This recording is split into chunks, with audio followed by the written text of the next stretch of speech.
कई घंटों की सदन की कार्रवाई के बाद मुझे हर्ष है कि मात्र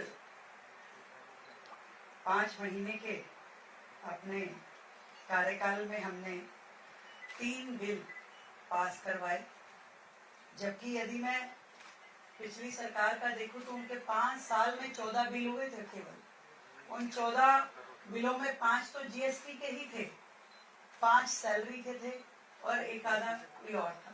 तो 14 बिल 5 साल में हुए और हमारे इस छोटे से कार्यकाल में हमने 3 बिल इसे पास करवाए।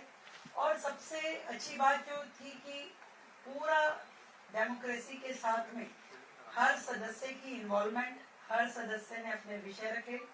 280 के तहत ही हमारे पास में 171 जो थे लोगों ने अपनी बातचीत रखी, बिंदु रखे और 62 विषयों पे ये सारी चर्चा हुई।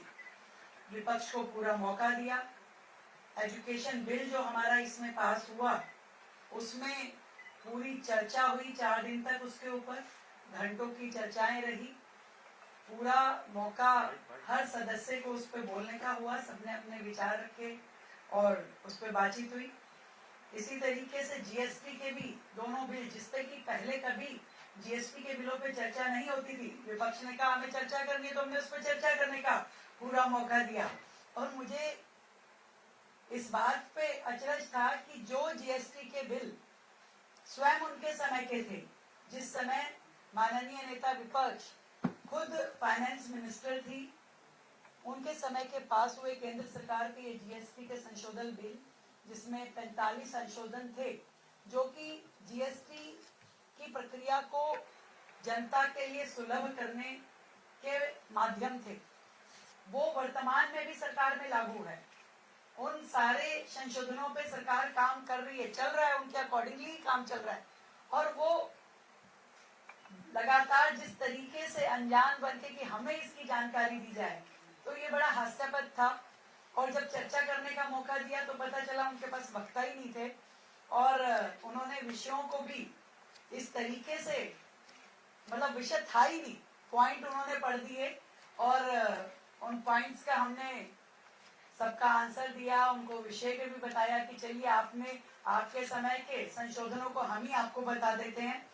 और जो भी पूरा बिजनेस इस विधानसभा सत्र के दौरान हुआ, जिसका एक विषय था वो जो विधानसभा में फांसी घर, जो झूठ और प्रपंच पिछली सरकारों ने रचा, तो उसका किला भी इस सत्र के दौरान ढाया गया।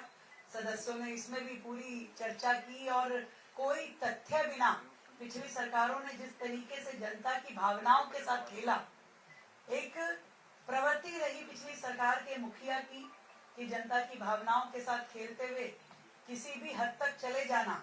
और दिल्ली विधानसभा की ये बिल्डिंग जो कानून बनाने के लिए है, जो जनता दिल्ली को चलाने के लिए थी, वहां उसे फांसी घर साबित करके उन्होंने लोगों की भावनाओं के साथ जो खिलवाड़ किया, वहां पे उस पाखंड का भी अंत हुआ। ये भी एक अच्छा विषय रहा। कभी भी 280 पे इस तरह की चर्चाएं पिछली सरकार के समय में नहीं होती थी। जो भारतीय जनता पार्टी की सरकार ने डेली 1 घंटा 280 पे चर्चा होना अपने आप में एक ऐसा विषय था जिसमें सभी माननीय सदस्यों ने अपने क्षेत्र की समस्याएं वहां कही और वो सारी जितने भी विषय वहां आए थे हमने विभागों को भेज दिए हैं। उनका जवाब उन सभी माननीय सदस्यों को दिया जाएगा। एक बेहतरीन लोकतांत्रिक पद्धति का अनुपालन करते हुए दिल्ली सरकार काम कर रही है।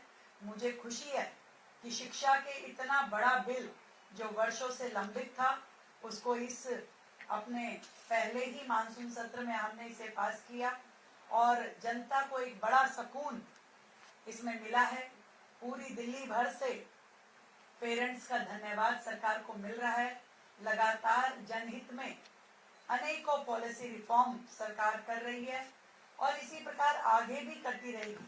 हमने कोशिश की कि हमारे ये जो सत्र हैं ये सिंबॉलिक ना रह करके इनको सार्थक बनाया जाए, सदस्यों की सहभागिता हो, पूरी उपस्थिति हो और हर व्यक्ति इस विधानसभा के माध्यम से अपना कर्तव्य पूरा करे जो जनता के प्रति उसका है। तो मैं आप सबके माध्यम से यही कहना चाहती हूँ कि ऑपरेशन सिंदूर से शुरू हुआ ये सेशन और सीएजी रिपोर्ट तक चला। 2 सीएजी रिपोर्ट जिस तरीके से पिछली सरकार की कारगुजारियां उसमें एक्सपोज हुई, किस तरीके से मिसयूज ऑफ फंड या फंड को जनता के हित में ना उपयोग करके उन्होंने गलत तरीके से जनता के बीच में जो प्रेजेंटेशन की कि हमें केंद्र सरकार से अनुदान की कमी रही, उन विषयों का भी हमने पूरा जनता के सामने और सदस्यों के सामने जवाब रखा। कब कब केंद्र सरकार ने कितनी कितनी फाइनेंशियल असिस्टेंस दी और दिल्ली सरकार ने उसका किस तरीके से दुरुपयोग किया। यमुना सफाई के नाम पे फंड मिला तो उसमें काम नहीं किया, अमृत योजना में फंड मिला तो उसमें कूड़े के पहाड़ इत्यादि का काम नहीं किया। और हर जगह उन्होंने यहाँ तक कि 52,000 करोड़ रुपए जो जीएसटी सेस के माध्यम से दिल्ली सरकार को मिले उसका भी उपयोग का कोई यूटिलाइजेशन सर्टिफिकेट उन्होंने जमा नहीं कराया सरकार ने। इससे ये साफ पता चलता है कि पिछली सरकारें किस तरीके से जनता के पैसे का दुरुपयोग करती थी। और आज जब एक एक रुपए का उपयोग जनता के लिए हित के लिए किया जा रहा है, योजनाओं के ऊपर पूरी तरीके से अमल होना, क्रियान्वयन होना, ये सब आज की सरकार कर रही है। मैं ये समझती हूँ कि इसी तरीके से सरकार एक एक कदम आगे बढ़ाएगी और जनता के हित में निर्णय लेगी। धन्यवाद। सत्र के दौरान भी स्प्रे एनिमल्स के ऊपर चर्चा हुई, आप सुप्रीम कोर्ट का एक ऑर्डर भी आया है, सरकार को किस तरह से मैनेज करेगी? देखिए, ये बात सच है, दिल्ली की जनता वर्षों से इस विषय पे परेशान है और सरकार, पिछली सरकारों ने जो किया और नगर निगम में जिस तरीके से काम चल रहा था, हम उन सब के ऊपर लगातार हमारी सरकार बनने के बाद से इन विषयों पे चर्चा करते हुए इसके समाधानों पे वर्कआउट कर ही रहे थे। इसमें माननीय कोर्ट ने जो आदेश दिया है वो भी हमारे लिए बहुत महत्वपूर्ण है। हमारा एक ही ध्येय है, दिल्ली की जनता को राहत देना। आज ये प्रॉब्लम जिस विकराल रूप धारण करके दिल्ली के सामने खड़ी है, इसमें सरकार की ईमानदारी के साथ में समाधान देना ये बहुत महत्वपूर्ण है, जिसकी हमने पूरी योजना बनाते हुए इस समस्या पे काम हम करेंगे और दिल्ली की जनता को बड़ा लाभ हम लगातार देने वाले हैं।